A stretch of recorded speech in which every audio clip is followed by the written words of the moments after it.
images of love off the way. Brother, you better get down on your knees and pay. 1,000 more fools are being born every fucking day.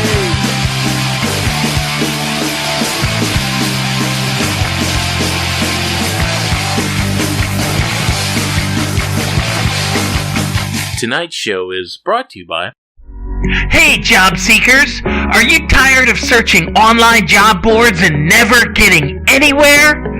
Are you going to interview after interview just to get turned down every single time? And be honest, is a criminal record, poor employment history, or lack of education keeping you from putting food on your family's table? Well, here at JobsForAnyone.com, our team of employment impression specialists are guaranteed to get you a paycheck in 2 weeks or less, even if hiring managers have told you that you're unemployable. Just listen to this satisfied client. My name's Doug in Denver. Until I found out about Jobs for Anyone, I was always worried about getting fired for, drug test or fighting customers or whatever. But now I don't even have to worry about it because they'll just give me a new job, right away. We will do whatever it takes to get your foot in the door as many times as it takes. We'll fabricate references, cover up your online reputation, manipulate drug screening. We can even change your identity to trick background checks and the U.S. government. And employers love us. This is Mac in Queens.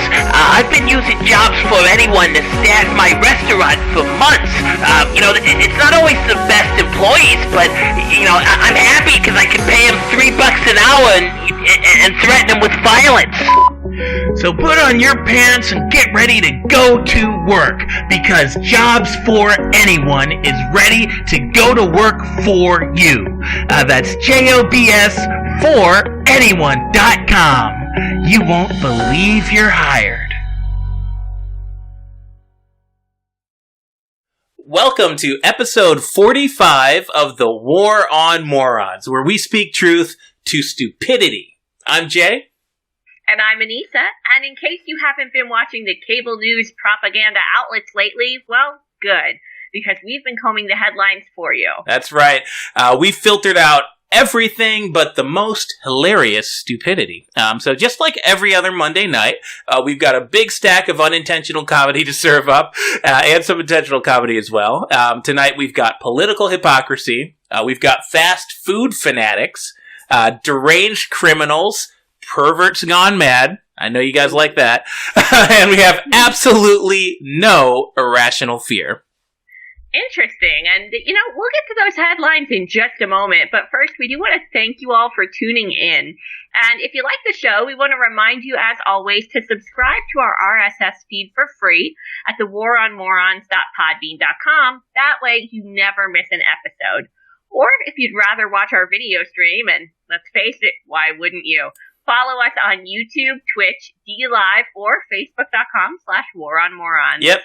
We're live every single Monday night at 7 o'clock Eastern, even on a Labor Day. So if you're watching now and you want to be part of the show, go ahead and call our hotline. Get in the queue at 813-906-9099. If you don't catch us on air, of course, you can leave us a voicemail. Or, better yet, drop us a line in the comments down below. Absolutely. And now, I think it's time for us to get into this week's Top Morons. All right, well, let's get right into it. First up, we've got the blowout heard around the country. I'm not referring to the presidential debates. They haven't started those yet. I'm talking about out-of-touch Marie Antoinette aspirer Nancy Pelosi. A few days... Yeah, we got to talk about this idiot. A few days ago, the 80-year-old alcoholic grandmother found herself under fire from Democrats, Republicans, Libertarians, everybody, when video leaked showing her taking a break from her duties as Speaker of the House to visit a San Francisco hair salon. Now, it wouldn't really have been a big deal except for the fact that Pelosi and her party have spent the last 6 months using the coronavirus as an excuse to shut down businesses, including shutting down all the salons in San Francisco, as well as forcing everybody to wear surgical masks and fining people who go and do things like getting their hair cut. You know, the hypocrisy here is really astounding. But to be fair, I mean, since when have lawmakers been expected to, I don't know, follow the laws that they make up? I mean, yeah, I think they actually even put in the legislation that it doesn't apply to them. But it's not a good look when she spends, month after month telling everybody to wear masks, telling everybody, to stay in their homes, telling everybody that their businesses don't matter. And then she goes out to a salon. She doesn't have a mask on. The salon that she went to was ordered to be closed because of the virus. And, I mean, can you imagine being this poor hairstylist? This is your only customer in half a year. I literally can't imagine it. Luckily we live in Florida where, yes, there have been shutdowns, but they have not been nearly as bad as the ones in Democrat-run states and cities. And I just can't imagine it. I mean, it feels like they must be living in communist Russia or something. It's really crazy. And I mean, the thing about it is, we still have to vote in this country. We still get to vote. I don't understand why Pelosi thought this was the way to win the hearts of her constituents. I mean, even if you're just talking about the salon owner, I mean, didn't she think that might rub somebody the wrong way? I mean, hey, she got her $1,200 check. Why does she need any more customers? Just do Queen Nancy's hair a couple times a year. I mean, between Pelosi and that Beetlejuice-looking mayor in Chicago doing the same thing a couple months ago, I mean, I know they're public figures or whatever, but, how are you going to throw away your whole reputation just to look like that? I mean, Nancy Pelosi, she looks like somebody, dug up Michael Jackson's corpse and threw some more makeup on it.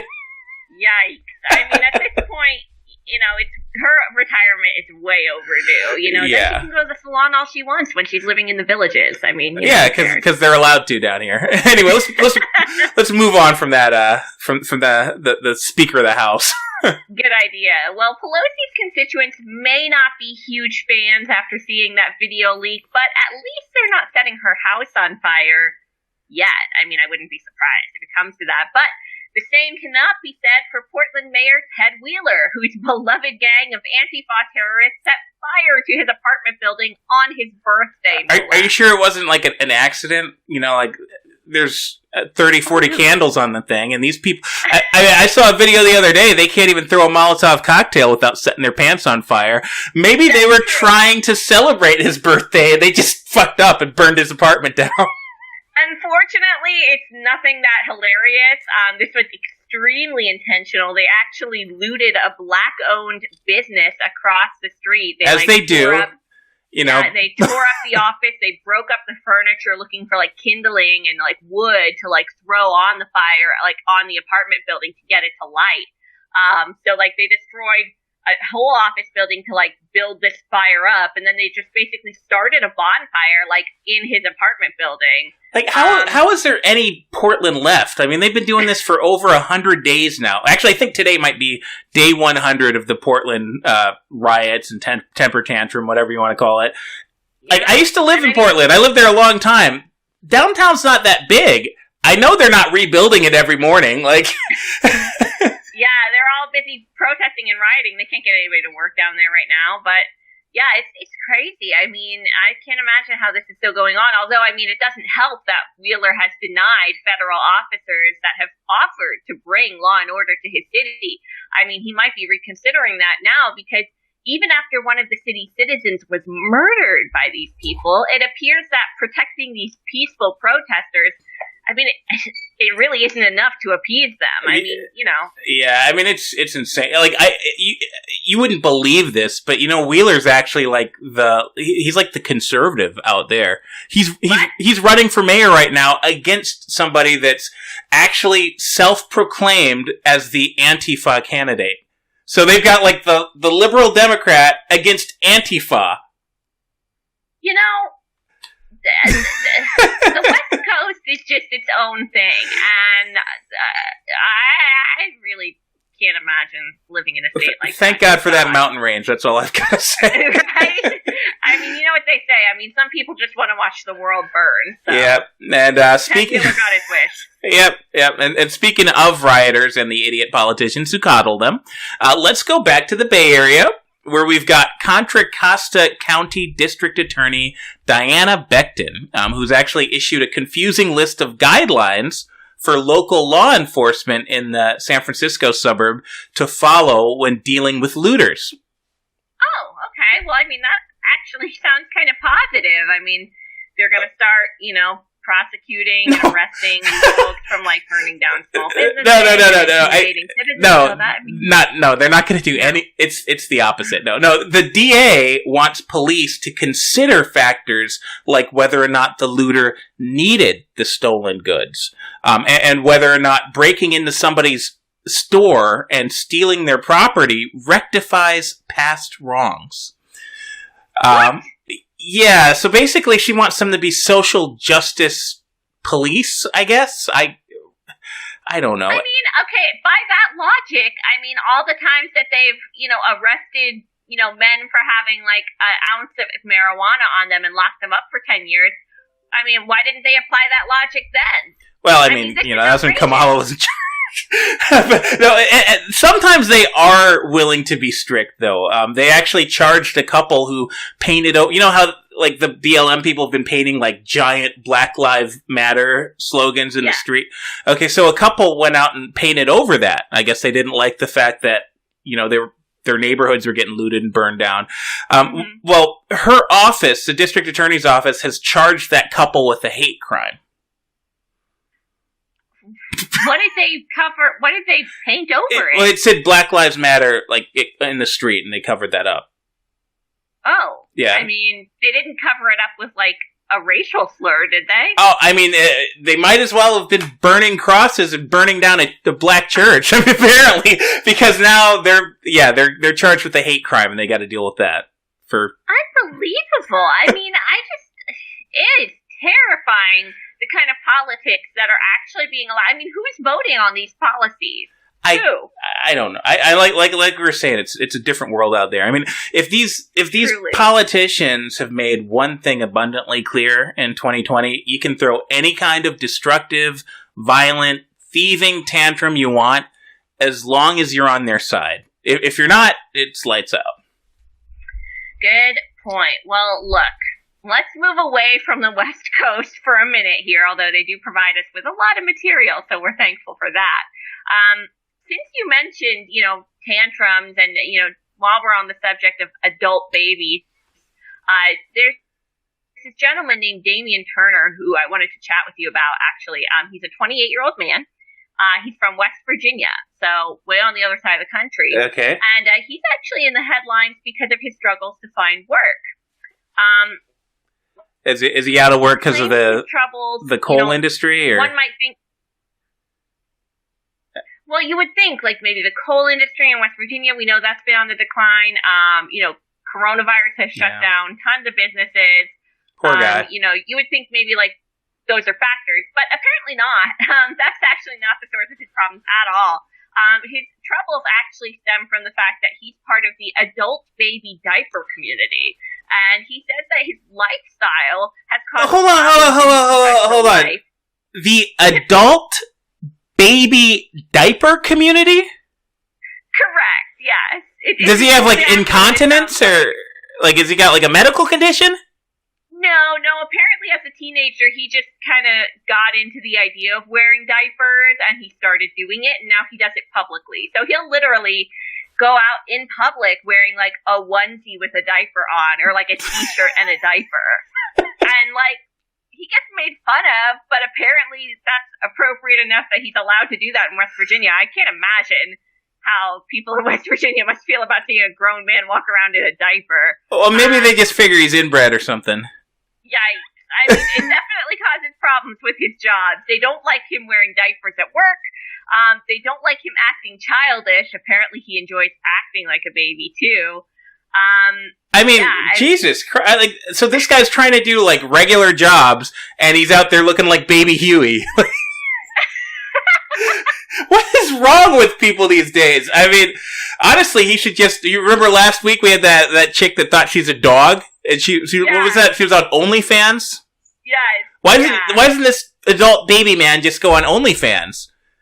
I'm sure there's... That would be a great career choice for him. I mean, I'd send him an email about it, but I'm sure being a baby, he doesn't have access to a computer. Right, and I don't know if you want to get put on that kind of watch list. Does he... I mean, I hate to ask. I mean, is he shitting himself in his diaper? I didn't ask that. The article didn't specify. I don't know what he does in the diaper. Did it say what kind of jobs that he's been trying to work? No, it didn't. But, I have to say, it really makes you think twice about going to, like, Taco Bell or Burger King, because I can't imagine... You can't see below the... you can't see below the waist through the drive-thru window. I mean, for all we know, there's a lot of these adult babies out there, you know? I got some ideas for him. I mean, we just had that commercial before the show about the jobs board. Maybe they can help him. Maybe he could get a job as a taste tester. What? Well, no, because the boss might get tired of playing airplane. To get him the food. Wow. And he couldn't get a job in construction because, he'd be trying to put like the square pegs in the round holes or the triangles because he hasn't figured that one out yet. Oh my god. How about he could get a job as a painter? Like he could be a house painter? Except for he'd keep getting fined for trying to eat the paint. Because that's an OSHA violation, baby man. Stop it. Oh my god, I'm pretty sure he doesn't have any of these jobs because he's shitting himself in a diaper on the regular, but, that's just me. I don't know. Maybe they don't have Antifa in West Virginia, because, I mean, he could call up George Soros. I'm sure this guy would fit in really well in some of those protests. Yeah, absolutely. Anyway, moving on, not to get into politics again. So moving on to a truly bizarre story about gender confusion, questionable parenting, and sexual depravity that somehow manages to maybe have a happy ending. One Arizona couple had the wife swap of a century when a father of two confessed to his wife of almost 15 years that he's decided to become transgender. Ooh, okay. So kind of like a Bruce Jenner type situation going on there. Yeah, I mean, almost, but it's actually, it's better than the Bruce Jenner situation because when this guy told his wife that he was going to turn into a woman, his wife said, "Oh, hey, that's great, honey, because I am actually a lesbian, and I just figured this out after 15 years of marriage." Wow. I mean, you can't deny that they're soulmates, can you? I mean, there's something. I mean, you talk about Stand By Your Man. I mean, this puts a whole new spin on that song. I mean, hey, so I take it they're still married, raising their kids, yeah, all that good stuff? Yeah, I mean, this is the 21st century. I mean, CPS doesn't come take your kids if you're a crazy person, or a sexual deviant, or if you want to chop off your genitals. They will round you up if you share Facebook posts about the coronavirus, or probably if you share this video now that we've made fun of these people.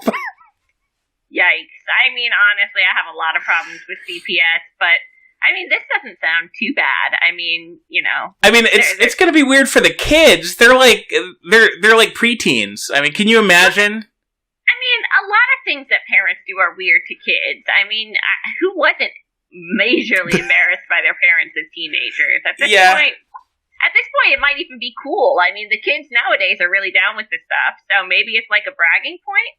I don't know. Yeah, I mean, it probably depends on where they live. You know what? Let's just move on before we get ourselves in too much trouble here on that one. That's kind of a hot topic. Okay. Let me just pull up my next story here. Shit. Okay, never mind. This headline is just not moving in the right direction. But, yeah, all right. Well, we'll just get into it. We're starting off spicy, and we're going that way. So, we're only 2 weeks into the school year here in Florida, and yet already one teacher at Sebastian River High School is being investigated for watching pornography while 2 online students were still logged into his class. Yeah, and they say that you shouldn't supervise your children while they're doing distance learning. I think you probably should. Yeah, absolutely. I mean, regardless of the fact that this guy is like a creep and a pervert and like very, very, I mean, at best, he's like extremely careless.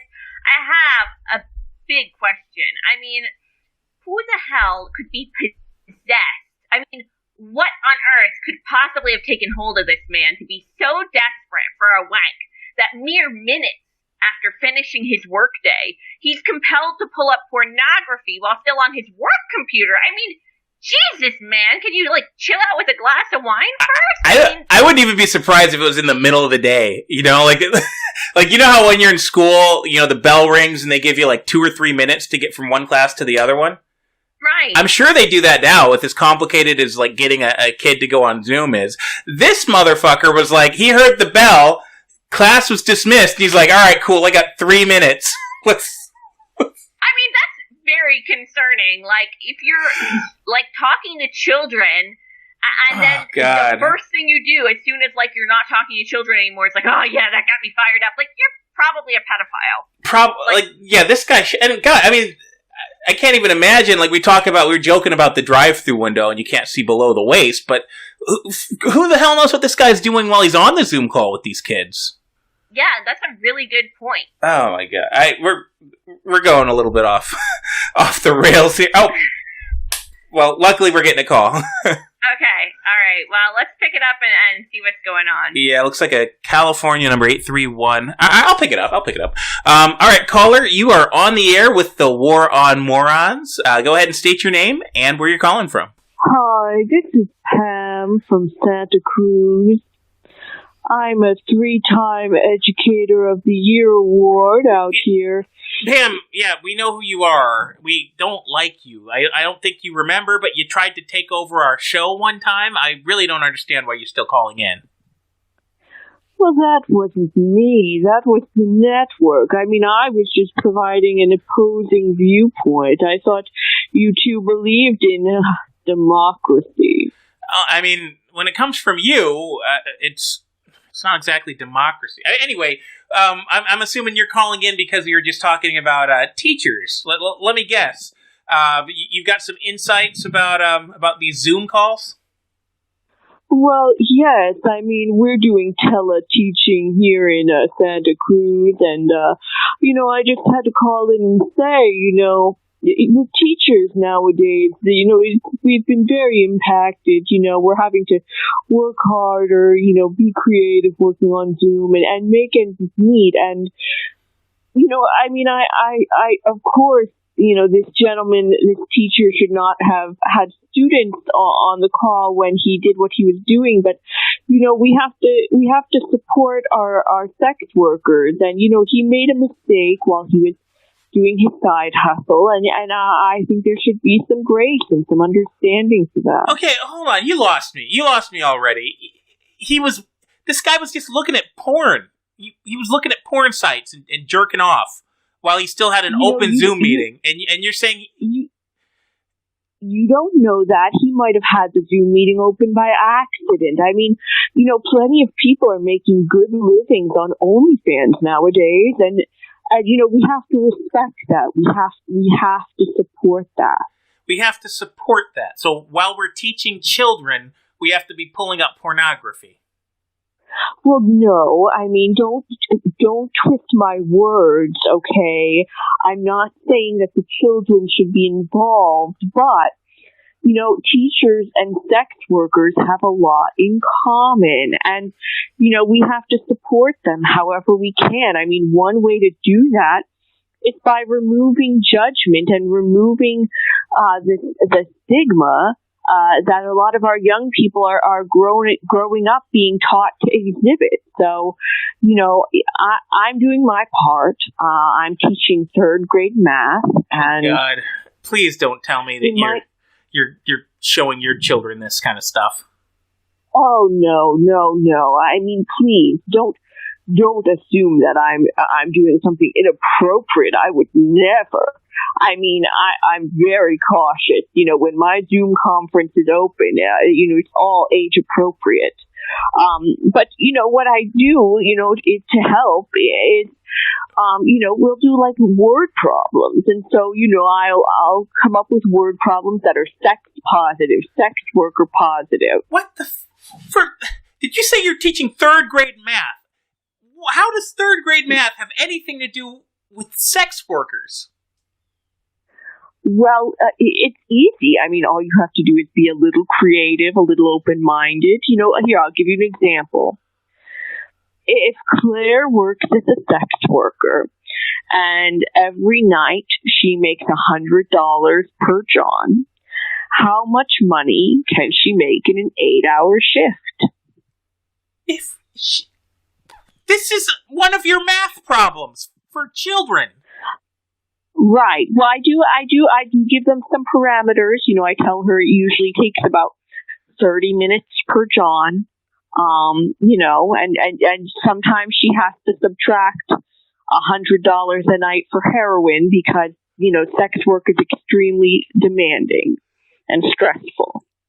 How old are these kids? The third graders? What are they, like 8 years old? Right. And you expect them to know what Johns are and heroin and sex work? Well, they don't always come to the table knowing these things. I mean, some of their parents are pretty behind the 8 ball in all of this. So, we have that conversation. We open the dialogue. They ask questions. I give them answers. That's what a teacher does. And this is how you've been named Teacher of the Year in Santa Cruz. Absolutely. I mean, it's very important that we show our children the way because our children are the future. I don't know what kind of future you're expecting them to have. It sounds like you're training them to be prostitutes that are on heroin.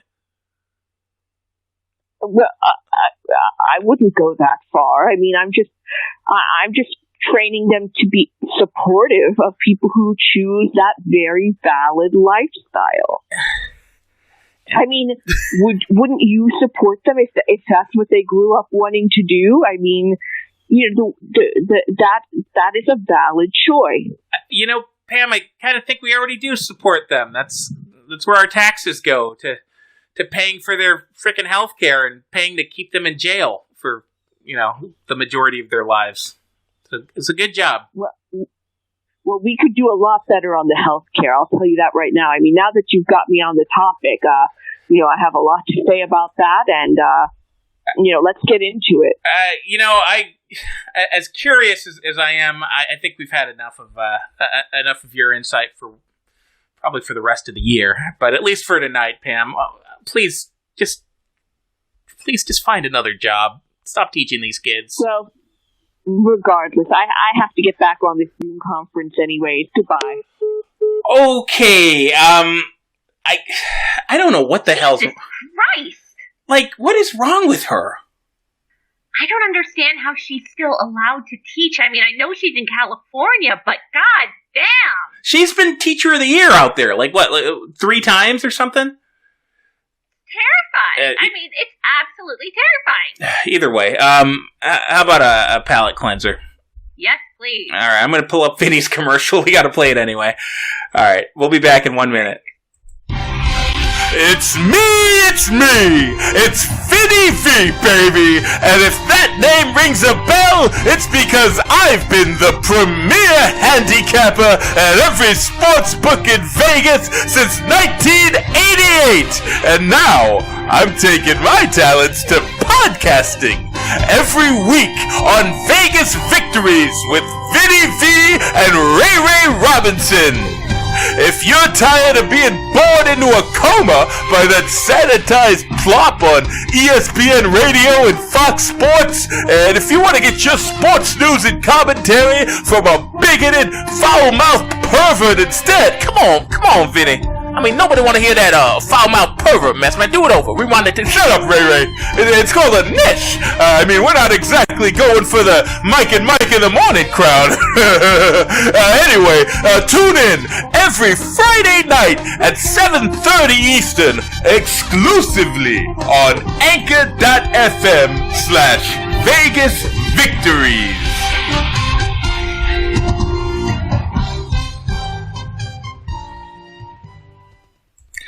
All right, we're back. I was just talking to Vinny a couple hours ago. He did like a clip show this week. He's out of the country.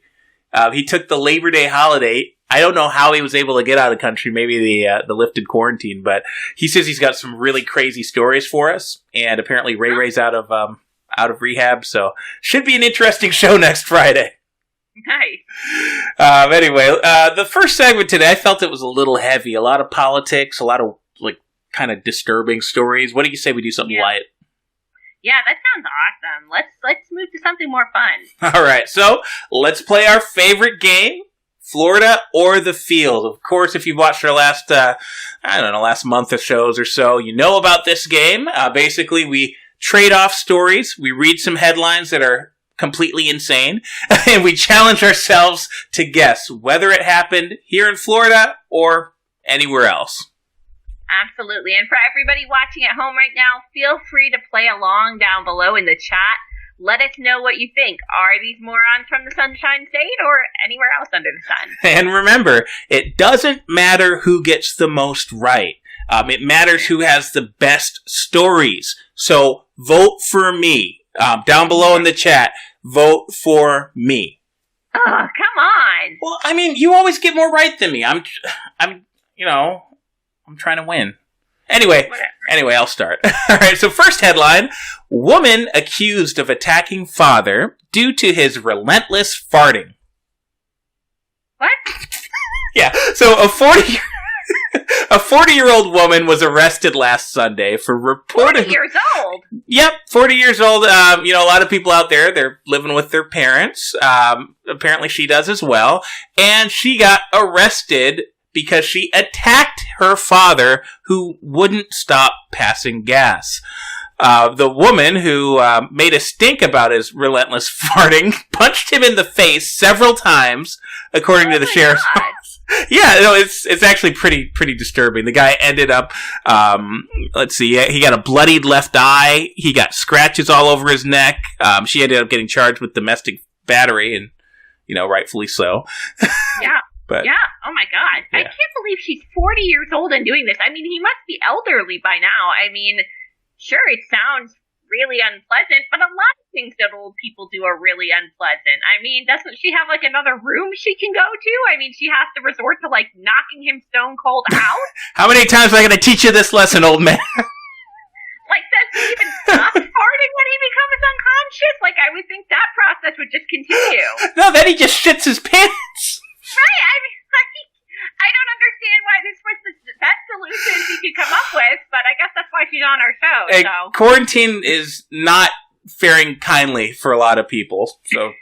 That's true, it has gone on quite long. All right, so what do you think, Florida or the Field? I don't know. I mean, this could definitely have happened in Florida. Absolutely. But my gut instinct is telling me no. So I'm just gonna, I mean, I could see this happening in like a state where like, I don't know, like they eat a lot of like heavy food, like heavy fatty food. And I mean, there's some of that in Florida, but I'm gonna go with not Florida. And we're off to a great start because you're wrong. This was actually like right in our neck of the woods. This was in Largo, so in the Tampa Bay area. Really? Yeah. Maybe they're eating all those deep fried foods, drinking a lot of beer. I mean, Florida's got plenty of fart fuel. That's true. All right. Well, let's see if I can stump you on the next one. All right. So my headline is: man calls 911 and threatens to blow up dope house. Wait, blow it up? Yeah, like with explosives. Oh, I thought this was a continuation of the last story. He was going to blow up their bathroom or something. No. Like, literally, he called 911 and informed them that he had determined that a home in this subdivision he was in was a dope house. And so that, I mean, would have been a legitimate call to the authorities, right? But he took it a step further. He then stated he was going to blow the house up and said, "Give me 6 minutes to get away." Wait, so he thought 911. He thought they were going to be like, "All right, thank you, good job, citizen. Go take your explosives and blow up the fucking house." narrator actually played into this. She started negotiating. She goes, "Oh yeah, we'll give you 7 minutes," and he said, he was like, "Okay, yeah, give me 7 minutes and I'll get away." I mean, obviously, he could have probably gotten a full 10 minutes had he not called 911 and told them this preemptively, but, you know. Yeah, I mean, MacGyver never called 911. This is just... was this one of the gang of good guys or something? Shockingly, I mean, not that we know of. They're growing every day. So yeah, they're all over the country. I mean, it could have been one of them. Wow. So... I genuinely don't know. I feel like if this was in Florida, for one, everybody knows, Floridians, they aren't down with snitching. No snitching in Florida. And also, if there's a dope house in Florida, they're like 9 times out of 10, they're going to just want to go over there and get some dope. That's true. It could have been competition, though. It could have been a rival. I don't know. This is such a weird story. I'm just going to take the field on this one. Okay. Awesome. We are tied because this was absolutely in Florida. I guess that makes sense. Nobody else is going to, escalate to that level. Yeah, I kind of could have given it away. I left out a pretty important hit. This was like an elderly man. Oh. So pretty much the only person in Florida who would have snitched on a dope house and not just partaken. Yeah, well, it could have been an elderly guy, too. Remember Rudy? All right, I got one for you. I'm going to stump you again. So, brazen thief drove car into Home Depot. Huh? And I know that sounds weird. It gets weirder. So, a 42-year-old woman was behind the wheel of a Pontiac Sunfire that drove into a Home Depot on Friday morning. I didn't think you could do that with a Pontiac Sunfire. My God. Maybe she reinforced it. Either way, it was recorded by surveillance cameras inside the store, and she just blew right through the damn Home Depot. And this wasn't an accident. This was actually part of her attempt to do some theft. So she first went into the Home Depot. She staged merchandise in the store, near the front where she blew in with her car. The merchandise that she went through all of this to steal was a leaf blower and a dehumidifier. So she... Whoa. Okay, I feel like there could have been a much easier way. Maybe not a much easier way. She's stealing pretty large items, but I feel like running them over with her car in the middle of the store may not have been the most effective way. Go a little bit more. Ill-gotten goods. Go a little more high ticket if you're going to be driving your frickin' car through the sliding doors of the store. You don't even need to go through the store at all. Just go through the garden center. Yeah. Well, there you go, kids. If you're listening at home, there's some great shoplifting tips. Sorry. But yeah, it didn't work out for her. She blew her way through the store. She plowed into a display. She scattered customers. Thank God nobody got run over by her. And of course, she got caught. So good job, lady. Way to make the most of your 42 years of living. Wow. Okay. I know I'm not off to the greatest start here, but I'm feeling pretty confident that this was Florida. This just sounds like some Florida level shit. She's clearly on drugs. That's who steals from Home Depot, is people on drugs. She clearly is on drugs because she did it in the way she did it. And yeah, we have, a huge drug problem here in Florida, and there's lots of Home Depots, and yeah, I think this all adds up to Florida for sure. Yeah, I see what you're going for, but you'd be wrong. No. 0 for 2. This was actually in Alabama, so not too far off. Not too far off, but yeah, not in Florida. Alabama sure counts, right? Nope, not in this game. Oh, come on. I don't know who needs a leaf blower in Florida. I almost feel like I gave it away with that one. Oh, God. You know what? I should have picked up on that. But, I don't know. They're the same climate up there. The dehumidifier, though, you definitely need one of those. Yeah. It could have gone either way. Who the hell? How much can a leaf blower and a dehumidifier actually cost? You can do all that for, $300 tops of merchandise? Yeah, wreck your Pontiac Sunfire. Her 2000 Pontiac Sunfire. merchandise. the Sunfire is probably worth about as much as the merchandise. That's true. All right, let's see if I can stump you with my next one. I mean, we're not off to a great start. Collective 0 for 3. As long as we can stay it tied, then, If you're following along down below in the chat, you're probably beating us both right now. But yeah probably. All right. Well, my headline is there is a Tesla with autopilot hits cop car, and the driver admits that he was watching a movie when this all went down. Like, because it's one of those self-driving cars? Right. It was on autopilot. It was on self-driving. Now, when the Tesla is in autopilot mode, yes, it's capable of driving itself, but you're still supposed to be, paying attention to make sure, if there's something it doesn't pick up on, or if it warns you, you can, hop in. But he was just chilling out watching a movie. I mean, he was otherwise occupied. I mean, I kind of feel bad for the guy. I mean, you spend all that money on a car that can drive itself, and then you can't enjoy it. It actually sounds like it would be, really, really stress-inducing. If I'm behind the wheel, I'm in control. I'm not worried at all. If somebody else is driving, sometimes I'm a little bit on edge. If somebody else is driving and they're a fucking robot and they're driving into cop cars, I mean, I don't know. I don't see the benefit to this if you've got to watch out for the car, going all all hell on you. I really don't either, to be honest. I mean, these Teslas are expensive, and yeah, it's kind of interesting and cool that they can drive themselves to a point. But they're definitely not perfect. I mean, look around. We're clearly not living in the Jetsons world, okay? Right. So, I mean, it doesn't take much to know that this isn't going to be, a smooth, easy, perfect ride. I mean, if you just want to get in a car and not worry about having to drive it, call an Uber. I mean, it's so much cheaper than a Tesla. But well, I mean, some of the stories that we've covered from Uber drivers and Lyft drivers over the last few weeks, that might be even more dangerous. True. Did it say what movie he was watching? Because if it's pornography, I'm going to guess Florida. You know what? Honestly, it does not say which movie he was driving, but based on the way things turned out, my money's on the Fast and Furious. Maybe RoboCop? Jeez, let me think here. I don't really see a clear hint in this one. We got some tough stories this week. We do. I'm just going to guess not Florida because I think that Teslas are more popular, out in California and stuff. No! Ah! 0 for 4? Oh, I got it right! Yes! Okay, fine. This happened in North Carolina, believe it or not. Hey, they're very high-tech in North Carolina.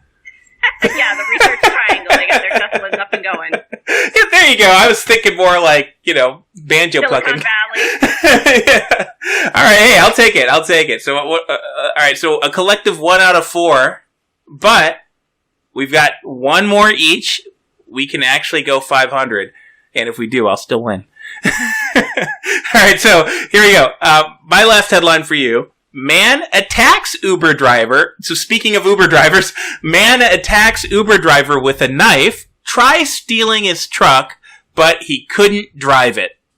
Well, that would make it difficult, wouldn't it? Yeah, so this guy, this Uber driver, he picked up a couple at a bar to give him a ride home on Sunday, as his part of the job, and he was almost a victim of vehicle theft when one of the passengers pulled out a knife from his pocket, put the blade to his throat, and basically demanded the car. Somehow the struggle gets outside of the car. I think he told him, all right, I'll give you the car. You got to stop it first. He stops the car. They're on the side of the road. He tries to struggle a little bit. He gets rid of the knife. The guy pulls out another knife. So then the driver just runs away. Get your hands over here. Give me your car. Apparently.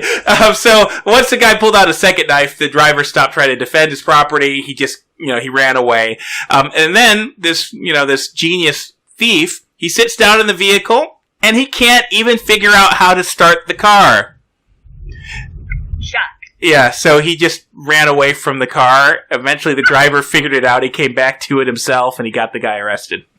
Oh my God. What the hell? I mean, Maybe learn how to drive before you try carjacking someone. Yeah, well, he said it was like a newer model car, so I guess it wasn't a 2000 Sunfire. Oh, he couldn't get the push button to work. That's hilarious. That's probably what it was. It was probably in the guy's pocket. Yikes. Okay, that's a lot to unpack. That is a lot to unpack. And, honestly, you're right. We're picking tough stories this week because this really could have happened anywhere. I don't hear, any major clues. I don't know. I mean, I guess I have a 50-50 chance. I'll just go with Florida. Oh, you got one. I did. All right. Yeah, it was in Clearwater, Florida. So another one out of the Tampa Bay area.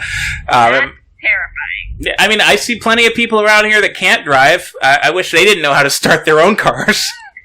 True. All right. Well, I guess I've got the last story of the night. It all comes down to this. It's a nail biter. I'm praying you don't get it right. If I get it, I win.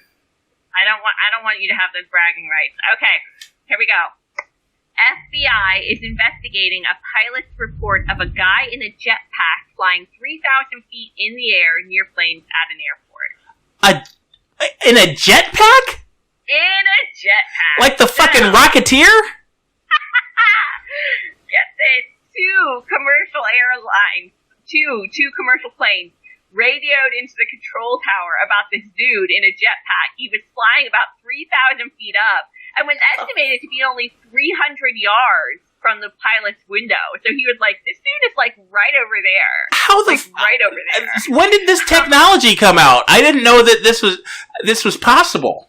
I don't know. And you would think anybody who has access to that type of technology would know, hey, maybe don't go to a huge airport and fly around there while planes are taking off and landing. That seems like a bad Well, maybe he was trying to stop a crime there, because apparently this guy's fucking Iron Man or something.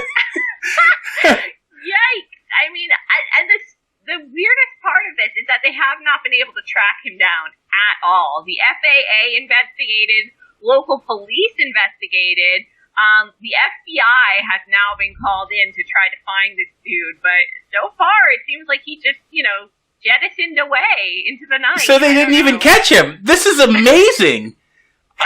I mean, this guy's not a moron. He's a fucking genius. He's got a... I mean, 300 yards from moving planes, I don't think that's a genius level. They didn't get him. Wow. I don't... This doesn't sound like Florida. Unless Elon Musk has moved to Florida, but last I heard he was in Texas now. Wow, no, this is a cool story. I need to hear more about this later. I'm just gonna go ahead and guess not Florida because no one down here can figure out how to do this. Damn it!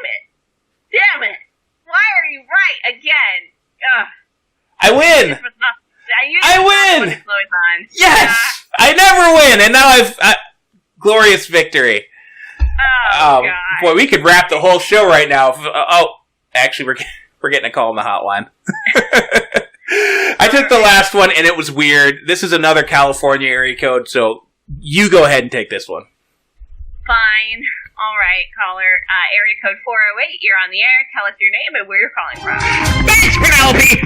Frank San Bernardino here with an urgent news bulletin. I am flying high above the Sierra National Forest here in the FFN chopper, roughly 100 miles northeast of Fresno, California, and I am extremely troubled to report that the literal gates of hell have opened up below to belch fire into our very skies. Okay, well, Frank, I mean, that seems a little dramatic. I know the wildfires are bad, but regardless, you call the War on Morons hotline and not FNN, right?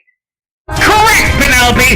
You would have to be a moron to come anywhere near this forest, as Satan himself has breached his chains to unleash infernal fury upon the poor people of the world, starting first, of course, with the citizens of Fresno County.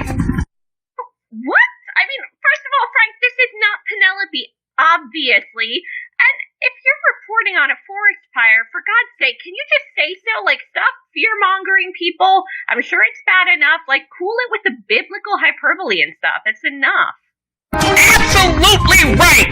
This may in fact be the dawn of the biblical apocalypse! Not only are flames threatening to burn away the entire California atmosphere, but there are legions of armored demonic hordes pouring out of the hellmouth! Really? Really? That's what we're going with? Okay. And you call yourself a newsman. Really? In related news, my sources here at the Free News Network have informed me that this apocalyptic hellscape is the responsibility of one Donald J. Trump. Yes, that Donald J. Trump, the alleged president of the United States, has summoned the armies of the seven princes of hell in a futile effort to interfere in the November election. Wow. Okay. There it is. I mean, at least you're on brand, right? CNN, FNN, same thing, right? That is right. President Trump is confirmed. He's confirmed to be colluding with the Christian devil in order to assure his re-election. My confidential source has further informed me that the only way to stop these satanic forces from covering the entire face of the globe in hellfire is to get your absentee ballots now. They say to vote early, vote often, or we may all, in fact, be doomed. Who the hell knew that the Christian devil was so into your civic duty? I mean, this makes no goddamn sense, Frank. I mean, I thought I'd heard the worst Biden ad when I heard the one of him rapping, but this is insane. For Penelope Cruxton, this is Frank Bernardino saying, don't panic, and may God have mercy on us all. Are we, like, contractually obligated to have that fucking guy on now? Like, is this something with the network? I literally do not know, but that guy is the worst. I mean, I thought that the news itself was bad and, you know, all the fake news you see on Facebook, but that guy, what the hell was he talking about? The devil wants you to free vote? What? It's like we're working for CNN, like you said. Like, I mean, I don't want, you know, Don Lemon interrupting our broadcast every week. I mean, it's not that far off. Jesus. Oh my God. But I know if we hang up on him, we're going to get Penelope showing up again, so. And it's too amusing to actually hear the stuff he comes up with. I love how he says, don't panic. You know, he's like, oh, it's the end of the world. There's aliens that are going to blow up the earth, but don't panic. Satan is coming out of whatever. Fucking unbelievable. All right, looks like we're making pretty good time, but we are coming up on it. So I've got a couple more stories. I'm sure you got a couple more. Let's run through these and let's see if we can get out of here by 8. So next one, and I'm not sure if this story is another reminder that no one's ever gone broke, underestimating the intelligence of the American people, or if it's an example of corporate laziness putting those unintelligent Americans at risk. But the FDA felt the need to issue an unbelievable warning to consumers last Thursday. They're actually having to tell Americans to watch out for hand sanitizers that are flavored and packaged in food and beverage containers. Okay, wait, what? Who the hell is putting flavoring in hand sanitizer? I mean, is Jim Jones working at Purell now? I think a big part of this is all these breweries and distilleries and stuff that, you know, they're trying to score some crisis marketing points by shifting alcohol production, like for drinking alcohol, to alcohol-based sanitizer, which of course is toxic. I mean, that is. I mean, I kind of get it. I kind of do, but. You know, you really don't actually have to package your hand sanitizer in a beer can and make it taste like strawberries. I'm pretty sure people are still going to buy your beer. Right? Hand sanitizer. Yeah, like, I mean, it's like this new flavor of White Claw is a little strong. Oh, God. It'll knock you right out. I mean, honestly, the fact that alcohol is such a powerful antibacterial agent, I mean, I've kind of known that, but I never thought of, like, drinking alcohol being the same as, like, rubbing alcohol, you know what I mean? So, like, kind of makes sense, though. I mean, maybe that explains why none of the winos that live in the streets are dropping dead from COVID.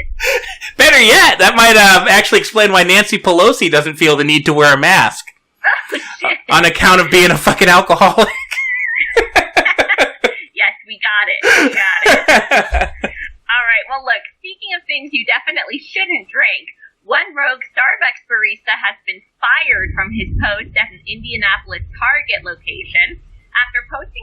disturbing video on TikTok. So here we go. Another TikToker working at a fast food joint getting fired from their job. Like, what did this idiot do? What? What did this idiot do? Oh, well, he narrated himself concocting a Blue Lives Matter drink designed to kill cops that was filled with copious amounts of bleach and cringeworthy one-liners like, then we're going to add ice because, you know, cops love ice. Yeah, real hilarious. Yeah. Idiot. Yeah. So he was doing this at Starbucks? Yes, he was doing this at his place of business and then he posted it online. I mean, you gotta love how the same people that blame capitalism for all their problems seem to directly cause all of their problems. Right. Like, I mean, I'm just trying to figure out what kind of Starbucks is so, like, so dead that a guy can sit there pouring bleach into drinks and cutting TikTok promos and nobody notices. Like, I know in Indianapolis they prefer to, you know, eat chili dogs or whatever, but I've never been to a Starbucks that's empty where I could do something. I think I can explain that one. I mean, he was in a Target location. So considering if there's nobody in Target right now, there's not going to be anybody in Starbucks either. So yeah. Yeah. You're only going to go to a Target location these days if you want to set it on fire and get some free shoes. Anyway, if you think that guy's a bad barista, one South Florida fast food employee might have one-upped him. A 22-year-old Wendy's manager has been arrested for reaching through a customer's window to beat the living shit out of him because he complained that his order of cheeseburgers were taking too long.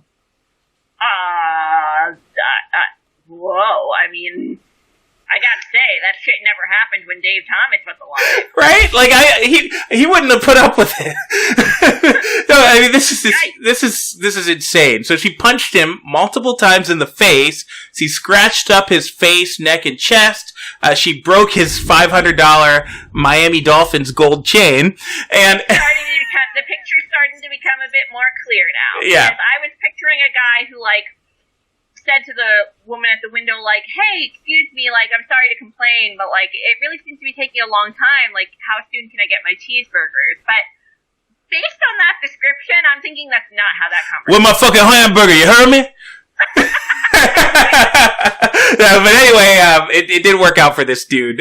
She snatched his chain, she beat his ass for several minutes. She walked away just to come back and beat him up some more. This time she had her keys in her fist to do extra damage. Whoa! What did he say to her? She probably turned her rings around to...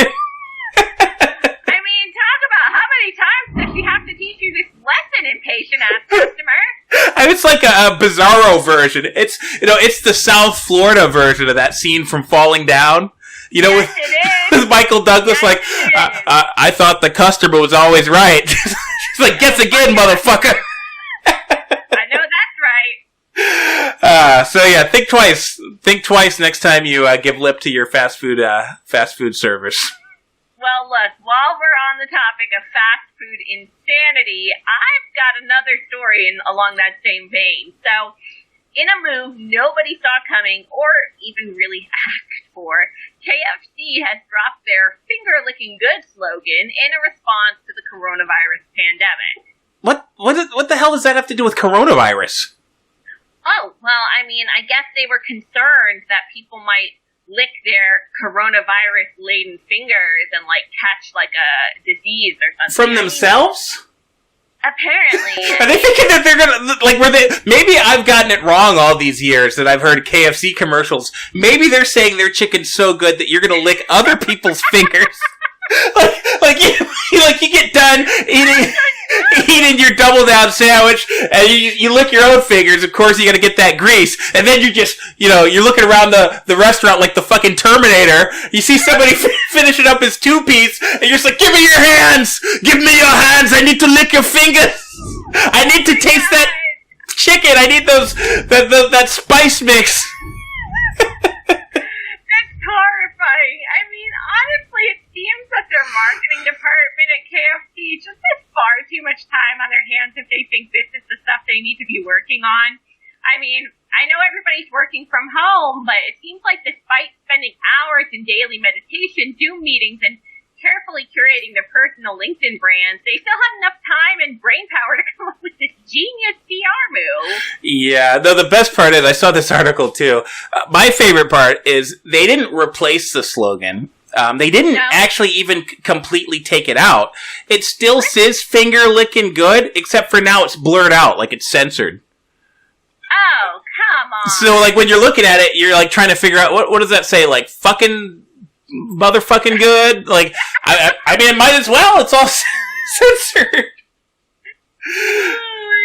And it's not like, they're not trying to be funny with it either. They're like, we really are taking this coronavirus seriously. We're going to make sure that nobody out there is licking fingers. Fast food chains, fast food employees, fast food, everyone related to fast food. Let me just put this out there. Nobody gives a crap what you think about politics, the coronavirus, or anything else. We want our $1 cheeseburger, and that's it. Like, calm down. Yeah. Anyway, looks like we're getting one more call. 901 area code. I think that's a new one for us. Yeah, I think it is. Yeah, let's pick it up then, huh? All right. I'll give this one a shot. All right, caller, you're on the air. Tell us your name and where you're calling from. Yeah, I'm calling from Memphis, Tennessee, and this is Jumbo Honey Biscuit Jackson.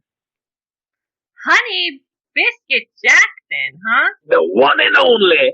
How you doing today? Doing just fine. What made you decide to call in, Honey Biscuit? Well, you're welcome. You're welcome. First of all, I'm on the road.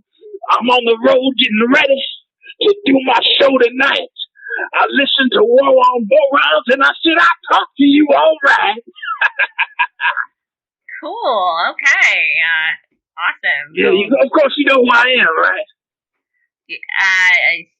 Not familiar. No, I'm sorry. Oh, come on.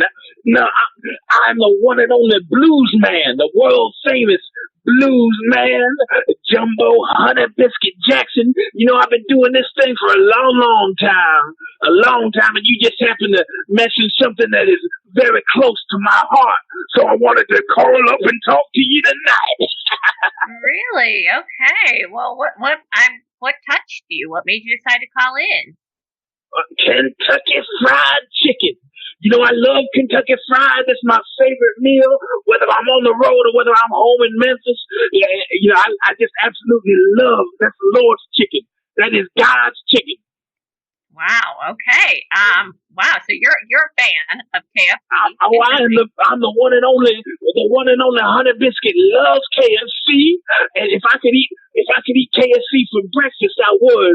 But they don't open that early, so I just eat them twice a day. Wow. Sounds kind of unhealthy. You know, I gotta ask. Why the heck do they call you Honey Biscuit, anyways? Oh, you know, every time I get on an interview, they always want to ask me. They say, Jumbo, why they call you Honey Biscuit? You know, why don't they just call you Jumbo Jackson? Why don't they just call you JJ? Why don't they call you anything besides Honey Biscuit? And I say, well, you want to know why they call me Honey Biscuit? I tell you what, tell. It happened one night when I ended up in jail. Oh. Yeah, so I was playing a gig. This was back in the 70s. I was playing a gig in Kansas City. And this motherfucker didn't want to pay me my fee. He said the house was light. So I pulled out my 38 and I blew his brains out right on the wall. I killed him. Oh my God, that's awful. Why would you tell us this? I served my time. But anyway, you know, you kill a man, sometimes that'll give you a name that'll stick. And I've been out for about 15 years now. And I just, you know, I play my guitar. I play my guitar. I cut my albums and my CDs, and I just tell them tales of the blues. But how does killing a man get you the name Honey Biscuit? I still don't understand. It was the joint was called Honey Biscuits. Oh my God! He was the owner. All right. Well, look. I mean, I blew his brains right onto the wall. And that's what he got. I wanted my money, but instead that motherfucker got shot. I'm Honey Biscuit. Okay, this was extremely disturbing. I'm not really sure what it had to do with KFC. That's just the blues, honey. The blues tells stories from your soul. You gotta sometimes get a little bit into the depths. Sometimes you gotta talk about, killing a man or, killing a woman or, sometimes just beating a man half to death. But anyway, we're getting a little bit away from it. You talked about KFC, and I really wanted to call in and talk about it because I think it would be a travesty. It would be the most tragic thing that befall the KFC brand in my life if they change that slogan, because finger licking, it gets to the soul of what it means to eat KFC. You know what I mean? I mean, it's a good slogan. I don't know if it's necessarily like the biggest deal in the world. I mean, it's not going to change the recipe. It's a big deal on Honey Biscuit because, maybe you don't know, but I've been campaigning for a while now because, if you've been paying attention to the news, we're in a changing time here in 2020. We're in a changing time. We're getting rid of these insensitive, racist, hateful brands. And, as much as I love their chicken, I do not like the brand KFC because it's named after Colonel Sanders. Colonel Sanders was a racist slave plantation owner. He was a racist. They might as well put a Ku Klux Klansman on the commercial. Now, hold on a minute, Honey Biscuit. I just don't think that's true. I mean, didn't he die in like the 80s or something? He was pretty modern. I don't care when he died. I'm just glad he's dead because he was a slave on a plantation. I mean, you see how he looks. He wears them white suits. He wears that racist necktie. What I've been trying to do, and I've got an ongoing campaign. I've been writing letters to the CEO up there in Louisville, Kentucky, up there at Yum Brands. And I'm telling them, you got to get rid of Colonel Sanders. You got to get rid of that old slave owner. You got to replace him with Honey Biscuit Jackson. You can call it Honey Biscuits KFC. And I even wrote him a theme song. And that's why they cannot change finger licking, because I talk about finger licking a lot in my theme song. Okay. Yeah. Well, that all adds up. Yeah. Not sure how successful you're going to be, but I wish you luck with it, I guess. No, I actually sent it to you a little earlier. If you pull up your Gmail, it's the Morons at Gmail, right? Yeah. I'm sorry. There it is. You see it from me, right? From Honey Biscuit 1000 at Yahoo. You see that? Yeah. What is this? So I recorded this on the tour bus. I thought that it would be good for your audience to hear a little bit of my new jangle for KFC. I think this is going to replace the racist Colonel, and instead you can have Honey Biscuit as the face of your brand. Why don't you hit play? Let the people hear. All right. I guess we'll give it a try here. With the name's on the biscuit, you can call me HB. If you're feeling hungry, bring your ass to KFC.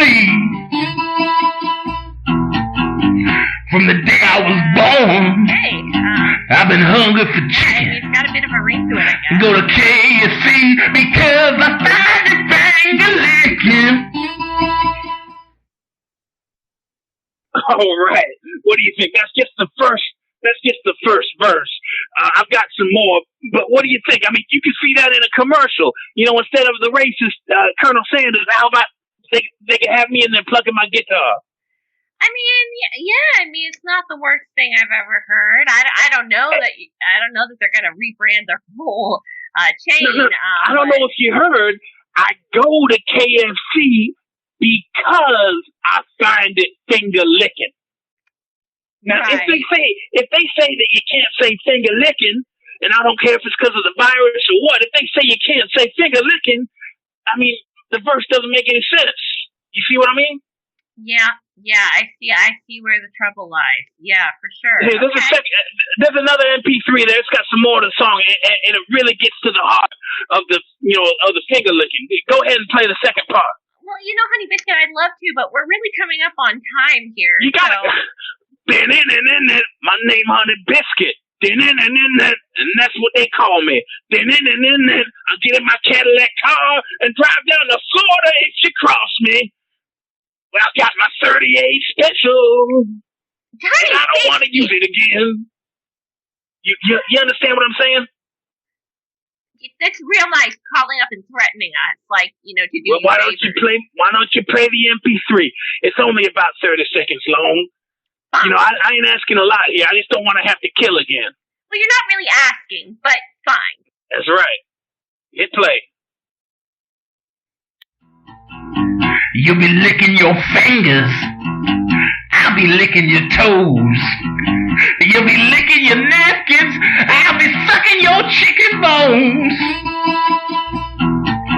They got wings, they got thighs. They got meat by the bucket. If you eating that Popeyes, you's a greasy motherfucker. Did you hear the part at the end about Popeyes? Honey Biscuit, I don't think you can use the word motherfucker in a nationwide commercial. Come on, it's 2020. I can say motherfucker because I'm a black man. And if you eating at Popeyes, you're a greasy motherfucker. And you can print that. You can print that on the ads right there underneath a cartoon of my face eating some of the chicken. Okay, well, that was really weird. But I don't know. So if you're listening out there and you work for Yum Brands up there in Kentucky, just, I know you've been getting my letters. I know you've been getting my emails. Don't make me go to Kentucky. I'll happily go back to jail. You know what, Honey Biscuit? No more threats. That's enough. We did you a favor. We played your song. That's enough. Okay? Goodbye. All right, whatever. I don't know how these people find us. Can we just, for once, stop getting people calling in threatening us? I don't understand. Singing. You kill somebody and then they call you Honey Biscuit. That doesn't make sense. That sounds like a nice name. Like, I thought maybe he liked biscuit. I've heard of this guy. I thought he liked, biscuits with honey on them. I didn't think he was a murderer. This guy? You've heard of Honey Biscuit? Hey, he's on the blues circuit. Like, down south blues. You don't listen to blues? Not much. I mean, it's pretty hardcore sometimes. Some of these blues guys. But, yeah. Apparently. Hopefully he doesn't come looking for us, though. I don't want. Well, I mean, we played his songs. I don't know what more he wants from us. And we think they are great songs. If I was in charge up there at KFC, I would already replace the Colonel with this guy. I promise. And to be clear, we've done everything we can already to support Honey Biscuit in his endeavors. So there's literally nothing more we could do to help him, even if we wanted to. And if you're listening out there, thanks for tuning into the show this week. Please, after you're done listening to the show, of course we like it if you like it, if you share it, but look up Honey Biscuit, like his stuff, share his stuff too, so he doesn't kill us, so we can be back next week. Yeah, fingers crossed. All right. Well, if we're still around, we'll see you next week, everyone. Brother, you better get down on your knees and pay 1,000 more fools are being born.